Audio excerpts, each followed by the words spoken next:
Welcome to Small Caps. My name is Kerry Stevenson. Really delighted today to bring on Dean Tuck, the Managing Director of Dreadnought Resources. Great name. ASX code is DRE. First time on Small Caps. Dean, great to see you. I'm excited. 3 core projects over there in West Australia. Big smile on your face because you just keep finding stuff. But before we get into all that, give our beautiful community out there an overview of who are Dreadnought Resources. Thank you, Kerry, and thank you for having me here on Small Caps as well. It's always a pleasure speaking to you. Dreadnought Resources, we're a junior exploration company focused here in the great state of Western Australia. We have 3 main core projects, as you mentioned, up in the Kimberley, at Mangaroon in the Gascoyne, down in the central Yilgarn goldfields. Gives us year-round news flow, year-round projects. As we like to say, we're diversified by geography and commodity. We got a great team. We get a lot of action going. We're boots on the ground spread across our projects. Got one of the best boards anyone could ever ask for. Got Paul Chapman, our fearless leader, founder of Silver Lake, and involved with the Vanco, Encounter, Mika Resources, and all sorts of different great, fantastic companies. Sunshine, Black Cat. You have Ian Gordon, who was the MD of Ramelius for 7 years. You have Paul Payne, founder of Mount Morgan's and founder of Dacian, the original gold company. You know, there's no dead weight on this board. We're invested $1.8 million of our own cold hard cash into the company to date. That's only been over the past 3 years since we started in April 2019. And we put average over 85% of our money into the ground. I believe last quarter we set a new company record of 95% of the funds raised and spent by Dreadnought were spent on our projects. And with that funds, in the last 3 years, we've delivered rare earth discoveries at Mangaroon, working on the Yin discovery, delivering a resource on that here shortly. Hopefully about to make another discovery at Y3, and then that rig is going up to C1 to C5. Hopefully make more discoveries in the rare earth space right next door to Hastings. And then this time last year, we made an exciting high-grade copper, silver, gold, cobalt, massive sulfide discovery in the Kimberley. That has the potential to turn into the next Mount Isa, Eastern Succession, Cloncurry, Tennant Creek style mineralization, copper and cobalt mineralization like the state of Western Australia has never seen, all at a great time to have these critical metal discoveries being made here in WA with the decarbonation, electrification, critical metal focus that we're seeing. And Dreadnought has made discovery after discovery, and we're going to continue making those. It's a fantastic time. Since April 2019, we've gone from a 3 mil market cap, 0.2, 0.3 of a cent, to a 300 mil market cap where we are today, all by being a small, hardworking team, putting boots on the ground, money in the ground, and making discoveries in the metals that the world needs for our future. That was a very impressive overview, Dina, because what I'm doing is in my head, I'm going, there's so much to unpack here. So I guess one of the things that I was listening to when you were talking was the Kimberley project, massive discovery there. Can we just unpack that a little bit as to why you're so excited about what you have there and what you've actually got your hands on up there? Absolutely. And you mentioned earlier Dreadnought being a fantastic name. I did. Our name and our original flagship project was the Kimberley, Taraji Yampi. This ground sits on a defense reserve. It's the second largest defense reserve in Australia, outside of Woomera in South Australia, which you have lots of numerous mines operating in. But this ground in Western Australia was off limits to exploration. The last people to explore it was Rory Woodall himself in 1958. Oh, wow. Off limits since 1978. Mineralization sticking out of the ground. And because it was a military reserve, it still is a military reserve, open to exploration and mining, we're able to bring in the new technology, the new big guns of the battleships, if you will.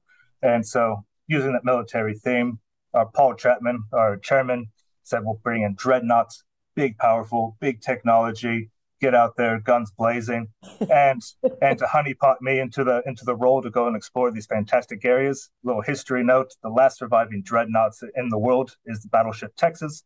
I come from Texas, and I grew up playing on the battleship. My brother was a historian on the ship, used to do tour guides. I grew up as a kid playing on it. So it's bringing together that military theme, the new technology that we're going to deploy across all our project areas, and of course, a bit of Texas in there as well. I love it. I love it. Love that little bit of Texas. You mentioned it's on a defence reserve, but it's open to exploration and mining now. So there's no issues there with where you are exploring at the moment? Absolutely not. So a good example of that is Woomera. You have quite a few major mines being operated by Oz Minerals and Woomera in South Australia. You have the Challenger Gold Deposit, you have Carpentaria, you have quite a few others operating within that, and that's a very sensitive military reserve. The Taraji or Yampi Sound training area was purchased to use for a firing range, and then they realized it was too difficult to get up there, and so they pretty much only used it for SAS survival training for the past 50, 60 years. And so there's no unexploded ordnance out there. There's no infrastructure out there. It's pretty open. And so it's a very easy place for us to operate. And we've been doing that for the last couple of years. The first boots on the ground out there since, was it 1958, 1970s. Oh.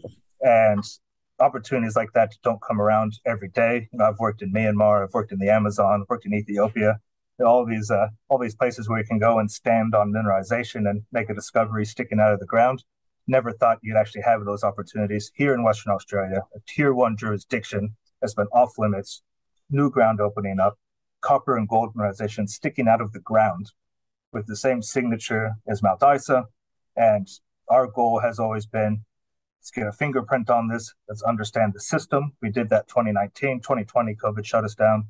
2021, last year, we went up there and drilled our first holes undercover, testing some of our geophysical targets. And sure enough, hole 17 of that drill program comes up with a 22 meters of massive sulfide full of copper, cobalt, silver, and gold. We chased that up before the wet season, end of last year. We put 40 holes into that target now.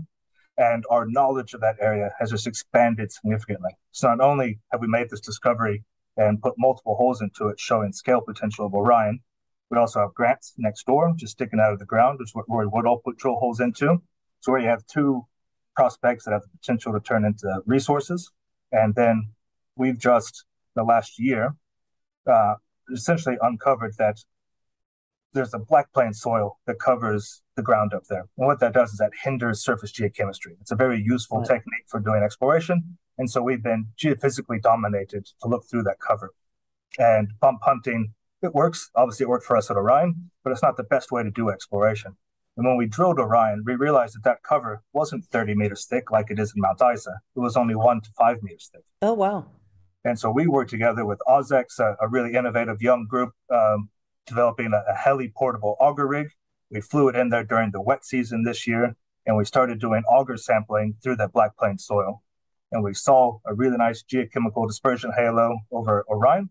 And then we did the rest of the Orion trend, and we popped up 6 other anomalies that look identical to Orion through that cover. So now we have the Orion discovery. We have 6 geochemical lookalikes. Some of them we actually found Gaussons sticking out of the ground. They already have a geophysical signature as well, similar to Orion. So tip of the iceberg, we're unlocking potentially a new camp up here that could rival Tennant Creek, that could rival Mount Isa. It's still early days, but the proof is in the pudding, the proof's in the drill rig, and we're proving up more targets. And we're going to get up there this time next year and put a lot more drill holes into that. So what are you doing right now up there?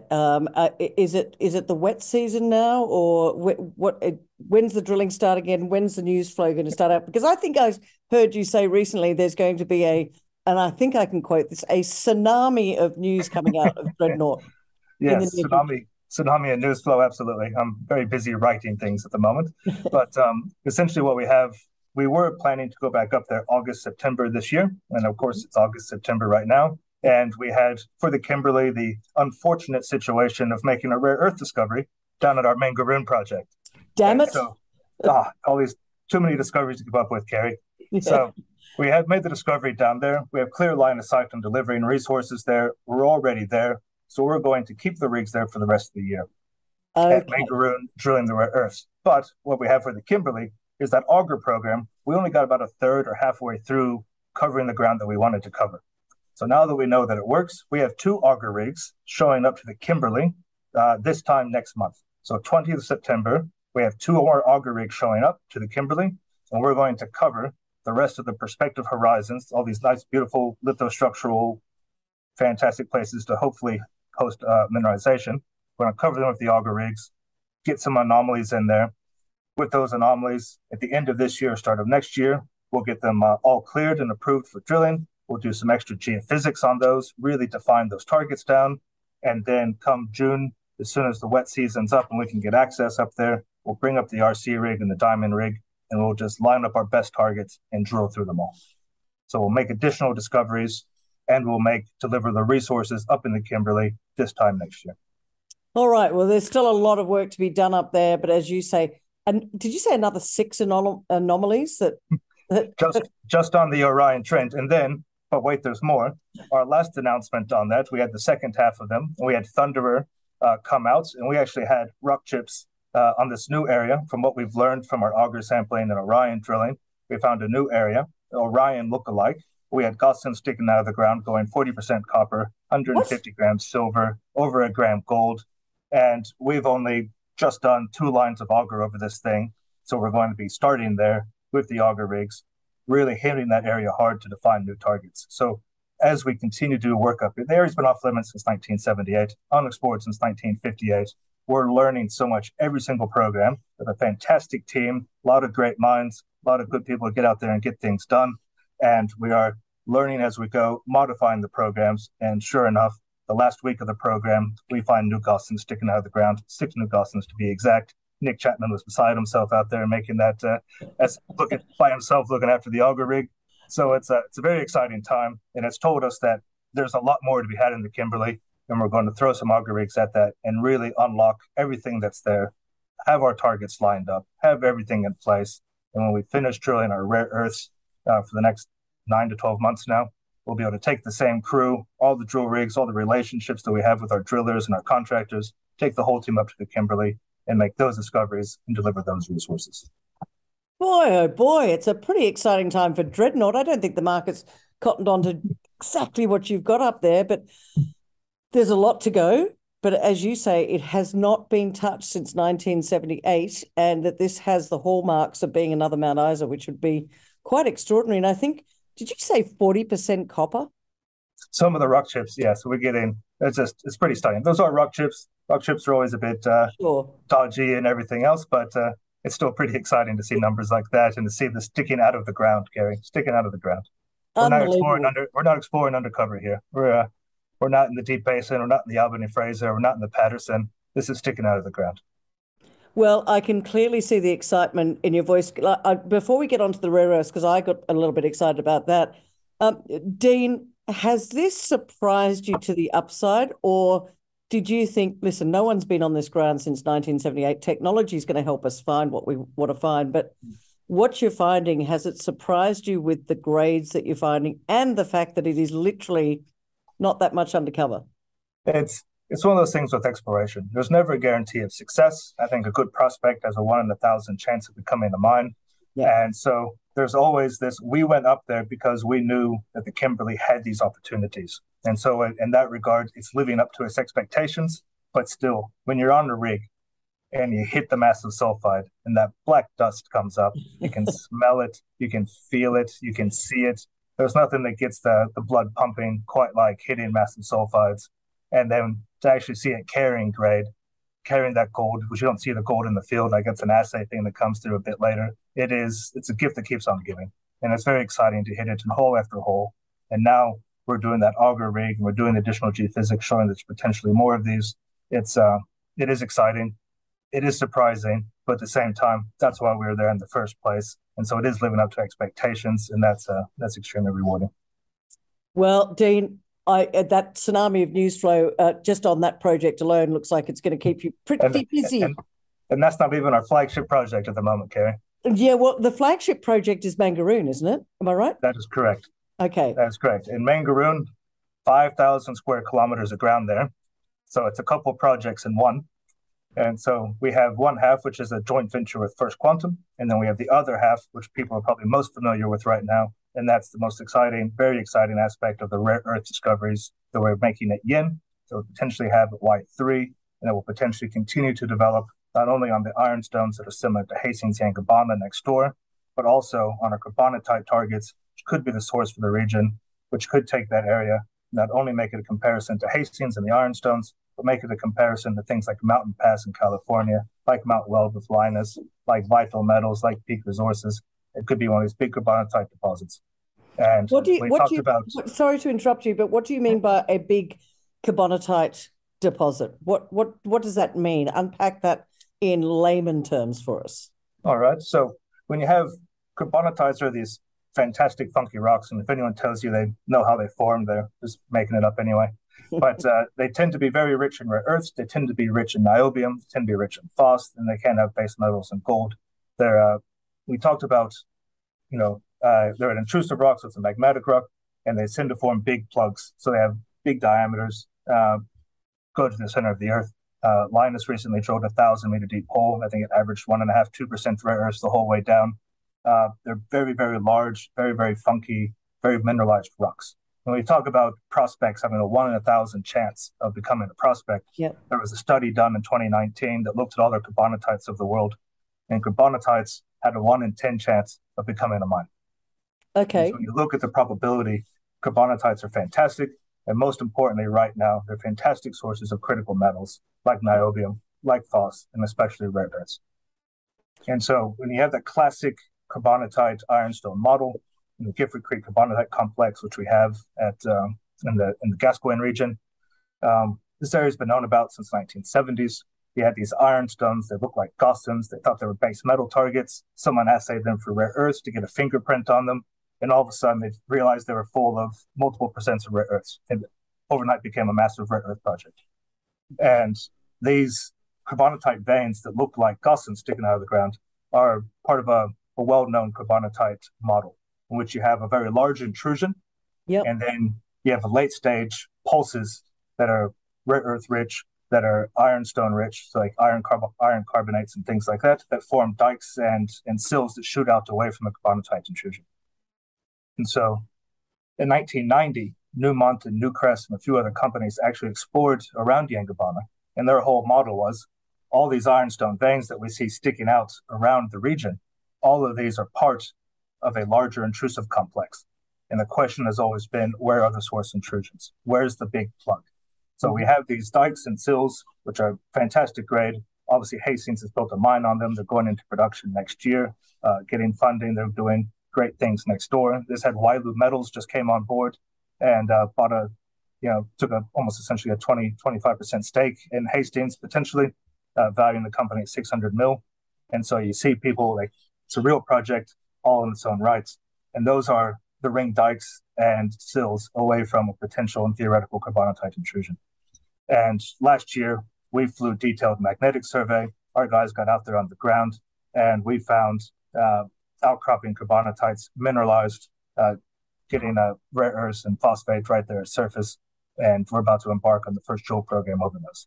So not only have we made ironstone discoveries there at Yin, which is similar to Hastings, we also have the potential to drill and make the discovery of carbonatites, which would be the source, rare earth source for the whole region.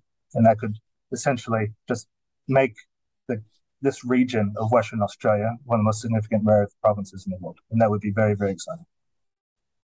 You mentioned Hastings Rare Earths before, their market cap of 600 mil. I think your market cap's about half that. And this is only one of your projects. Is your land, your area that you're looking at, is that part of the same geological structure as Hastings Rare Earth, or is it a separate deposit? That's a fantastic story, Kerry. It's a story as old as exploration itself. We pegged our big 5,500 square kilometers of ground out there, primarily focused on the copper or the nickel, copper, and the gold. And we're right next door to Hastings. Essentially, we pegged this ground about 100 Ks up. And we went, all right, it's a pretty unexplored region, sticking out of the ground, historically neglected, which I love the history side of things. And so we pegged the cluster scale structures all the way down as far as we could. And that put us down there next to Hastings, Yangibana operations. We had some young geos, Luke Blaze, Russ Chandler, and Chappie, very excited about the idea of rare earths and being next door to Hastings. And so they went, hey, we're next door to Hastings. Can we have a go look for rare earths? And the story within the academic circles, within the government agencies, and within industry was that the mineralization stopped at the Lions River Fault. And young geos, being cheeky as they are, they always want to challenge these paradigms. And so they wanted to see, does it actually extend across the Lions River Fault? And so we took the government data, we reprocessed that data, The exploration targeting for Hastings is quite straightforward. They stick out of the ground. They look like gossams. There's monazite in there, so it has a slight thorium signature. So we processed the radiometrics. We looked at the ortho imagery, lit up a couple targets, and the first prospect that Luke Blaze and Ross Chandler walked over ended up being Yin, 12% rare earths sitting there on the surface, 20 Ks away from where Hastings is building their mine.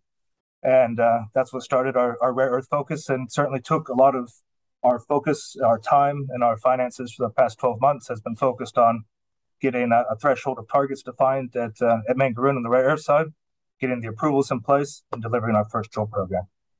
And just a couple of weeks ago, we delivered announced our first holes over Yin, where that's the exact same outcrop that Ross and Luke's walked over at the very beginning. Amazing. And we put out 30 meters plus 3% total rare earths, multiple holes, getting thick, heavily mineralized intercepts.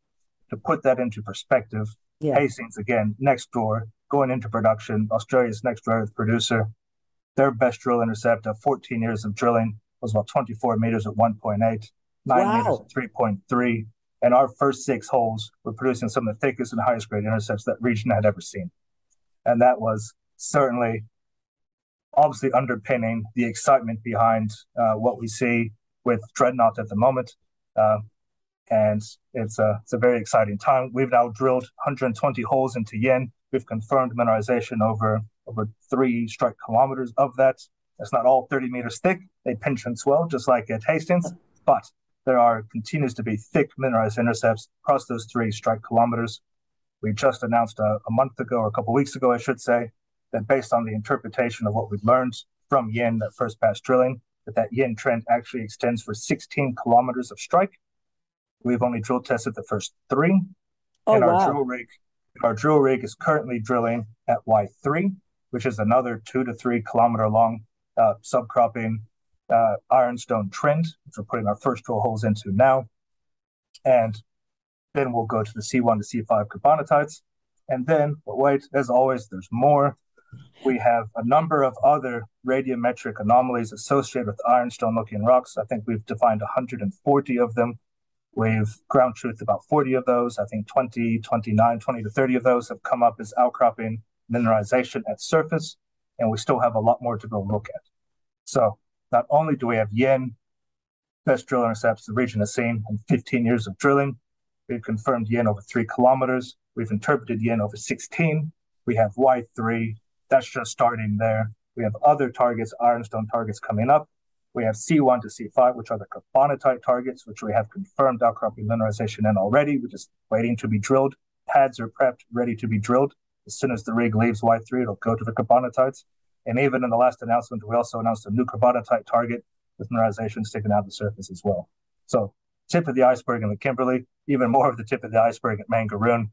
Our rigs are there. We have a diamond rig and an RC rig.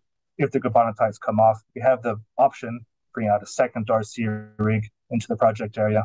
And we're well funded to drill this area and not only deliver additional discoveries, but our first resources will be out on Yin before the end of this year. So we're hitting this thing hard. We're going to make a number of discoveries and deliver a number of resources in the rare earth space over the next 12 months, and then get up to the Kimberley and do the same thing again up there. And that's only a quarter of the story, ladies and gentlemen, because Mangaroon is like the flagship project, but you only spoke about half Mangaroon because you've done a joint venture on the other half. So we've got to talk about that. It's a joint venture with First Quantum. Explain why that is a really great deal for not only Dreadnought shareholders, but investors that are listening right now as to what you've got and why that's a good joint venture plan.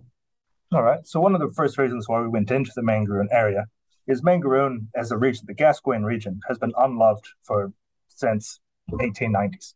So in the 1890s, when the state government was trying to incentivize prospectors to go out and make discoveries around the state, they built a number of batteries to put in the known gold fields all around the state. Places like Donnybrook, south of Perth, got batteries. The Kimberley got batteries. All the main gold provinces that we now know all had state batteries put in, because the only way a prospector could get paid for making the gold discovery was to carry their rocks of gold to a battery to get processed and paid. And so like now, when you look at mines, gold projects, everyone likes doing those big radius sort of projects. Like, oh, here's 50 meter, 100 meter, 150 kilometer radius. This is how far we can truck. Well, that's trucking. imagine walking with the rocks on your back and with the donkey pulling Unbelievable. it. So you had to have a payable point nearby for prospectors to bring their gold to get paid. And when you had the Bangamall discovery, which is a fantastic story, a big gold nugget came in, prospector threw it on the table and said, "That'll bang 'em all." And that's where the Bangamall Basin, the Bangamall Goldfield, got its name Is from. that So right? that is right. So you have this known gold. You have prospectors up there. They're calling for a state battery. The state goes, "All right, we'll send you a battery up there." When you And when say a they state battery, you don't mean a battery that you know to light things up. Explain what the state battery not is. not a big Tesla battery, not there yet. Soon people will be calling for Tesla batteries like South Exactly. Australia did. These are big the big rock crushing. They hammer down the rocks. They pulverize the rock. It goes across a mercury amalgam sheet and it pulls out the gold from the rock. And so it's a way of essentially you crush the rock, you pulverize the rock, you free up the gold. The gold goes into an amalgam, burn the amalgam off, you get your free gold, and then you give the gold to the state, and the state gives you cash. So that's how you would get paid in the good old days. Right.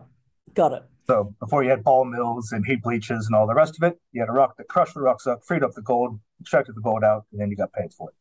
All So right. So, but wait, sorry. Go ahead. so state battery is being sent up to the Bangamall. The boat arrives at Carnarvon. No one's there to receive it. Oh. Battery just keeps going up the coast, never gets set up. Oh. So you have the prospectors there. All of a sudden, they've been calling for 1890s. They miss out. 1910, you can read all this in the newspapers if you go back in time and read all newspapers like I do because I'm a nerd. But you can read 1913 again. All the prospectors in the Bangamall field are asking the state to bring in the battery. This time they get the answer no. 1930, they're asking again. We're dollying. The guys are out there dollying multi-ounce rocks and Wow. they ask again for a battery so they can get paid. So now they have to cart the rocks down to Meekatharra, down to Kalgoorlie, down to Northam, and again they get told no. So Wow. this gold region, proven gold, never actually had a battery delivered and set up on site, which means there was never the incentive for the widespread exploration by the early stage prospectors that all the other gold fields in the state saw. And that creates a cascading effect where the Gascoyne then gets viewed as an area with no mineral potential because there's no known occurrences there. Not because the gold's not there, but because the state never incentivized the people to actually get paid for their hard work. And so I love that history. And because of that, all of the gold work that was done up there was done by the pastoralists. And so you have the Star of Mangaroon, one of the flagships up there. It's a small, high-grade mine. It was discovered in the 1960s, 1950s, ran 3 ounces to the ton. The pastoralists mined it in their spare time and had to truck the rock all the way to Meekatharra to get processed. They lost an ounce of gold and transport costs Wow. to take it to the battery to get paid. Wow. 1960s, Ronnie Bell delivering these. I'm pretty sure the Bell family is still delivering things to Meekatharra to these days. And so great, fantastic people. So you have this history up there of pastoralists doing this work. And the same people, Alan McDonald, who'd made that discovery up there, who worked the mine, he also, right before the Poseidon boom took off, when nickel was becoming a thing in the 1960s, he goes, "Oh, I've seen some rocks look like that." And so he goes out there, kicks this rock, and goes, "Oh, there's 1% nickel sticking on the surface." But because it's done by the pastoralists, none of the stuff gets recorded in the mine's records books. Of course. Yep. So the only reason we found it because Drew Money, who grew up on Mangaroon, Sean Darcy, the Darcy family, the Money family still own Lyndon Station. He grew up mustering in the region. They knew the McDonald family. I've met with a lot of members of the McDonald family. Alan's son's also named Alan McDonald, and they have the memoirs are actually in their old books. Rhonda, Alan's wife, wrote her memoirs before she passed away last year and actually talked about all the discoveries that they made while they were pastoralists. And so it was based off of these books that we went out there and got interested in that area, incentivized by Drew Money, who brought us into the area. We brought up the books, and it took us a few trips to go out there and have a look. But sure enough, we found outcropping, high tenor nickel, copper sulfides at surface on one of these intrusions, which we have since named the Money Intrusion. And when we showed these rocks to First Quantum, $20 billion company that they are out of Canada, they went, "Wow, if those sulfides, those blebby sulfides in this rock form a massive sulfide somewhere within that intrusion, it has the potential to be the grade of the Eagle deposits in America. Now, Eagle is like 3 to 5% copper, 3 to 5% nickel. One of the highest grade nickel cobalt mines in the world. Like it's 5 times the grade of Nova Bollinger. So really high value rock. And First Quantum saw that and went, we want to discover a deposit like this. We see the potential. We have a 50-kilometer long dike to add more geology to it. The dike's actually the same age and same size as the Zhenchuan deposits in China, which is the largest nickel deposit in the world. We have high tenor sulfides with potential to host massive sulfide. And so First Quantum came in early, said, we want to explore this. Now, we're an exploration company, a team. We're all fantastic explorers. That's what we built here. And so we like to do a lot of the exploration ourselves. But our ultimate end game is to partner with or sell to or jointly develop a mine with a major company. And so we said to First Quantum, if you want on board, you're free carrying us to a decision to mine. And they went, fine. So they had an option period, which we're still in at the moment, which is coming to an end soon. We delivered our first drill program, 9 out of 12 holes hit mineralization. So we've confirmed that not only is there high tenor sulfides in drilling, that they form out at trap sites. We've learned a lot from that drilling, highly encouraged by that. We do expect First Quantum to stay involved. They're highly encouraged by these results. And when they enter the next stage of exploration, they have to spend an additional $12 million to earn 51% stake in the project. So all the work they've done to date, all the work they're going to do, they have not earned a single interest point in the project yet. But when they do, so they spend up to a decision to mine, and then they will own 51% of the project, but it is only half of the Mangaroon tenancy. Is that right? That's right. So it's $12 million for 51%, and then free carried to a decision to mine for 70%. Got it. Okay. But that's only over 5 tenements. It has nothing to do with the rare earth tenements at this stage. Yeah, so I was just about to say, the rare earth that we got excited about before, that's not part of this joint venture, though, is it? Not at all. Not at all. All right. We are running out of time. And I mean, you got me excited. I'm sure all of you out there are going, what the hell? Where's this company been? Well, he's been reading history and figuring stuff out, which is really smart. And putting together a great team. Yeah, well, look, I'm going to have to get you back on and talk about the team as well. Just briefly, if you could, Central Yilgarn, are you doing anything there? That's the third of the projects. We've consolidated that project area. We've just brought Leah Dawson on board, who's going to be looking after that project. So Sam Bassetti will be handing over the Alara to her, and going up and helping Luke of the Mangaroon project. And so we're consolidated that region. We have one of the largest land holdings of iron ore in the region, where you're seeing MinRes expand development. You have Atlas coming in and doing deals at Mount Bevan. You have Juno and MacArthur doing all of that. So we have a really good opportunity for commercialization of the iron ore. Some of our long-term shareholders have probably heard me say that for the last year and a half, but it's still there. It's still very real, and we are working on it. Not going to give anything away. And in the background, aside from the iron ore, we also have the gold, the nickel that's an evolving story, the lithium potential that's an evolving story. We'll be working on that in the background. Leah will be doing all that work while the rigs are focused at the Mangaroon and Kimberley for the next year and a half, 2 years. We'll be unpacking and generating a lot of work in the background, essentially around to unlock value from there.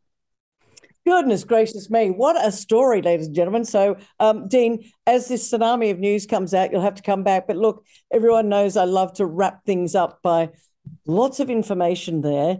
What would you think are the 3 reasons that this beautiful community out there of ours should be sitting up and taking notice of Dreadnought right now? Well, I think that if they haven't already sat up and taken notice, I don't know what's wrong with them. But over to you to sum it up for us. Firstly, Kerry, you have next door to Hastings, the rare earth discovery. Hastings just got valued by Wailu Metals, backed by Twiggy at a 600 mil market cap. Ours is currently 300. We could match their rare earth resource base this year, and we could exceed that with further discoveries. Secondly, we've just got the tip of the iceberg in the Kimberley district. We'll be rolling straight up there after the rare earths. That could turn into a Banco-style deal. They were taken up by Oz Minerals for $500 million. And thirdly, last but not least, it's the tip of the iceberg across all of our projects. We've made all these discoveries in the first year of working this ground, walking this ground. We're learning more every day, and we're going to be delivering more discoveries.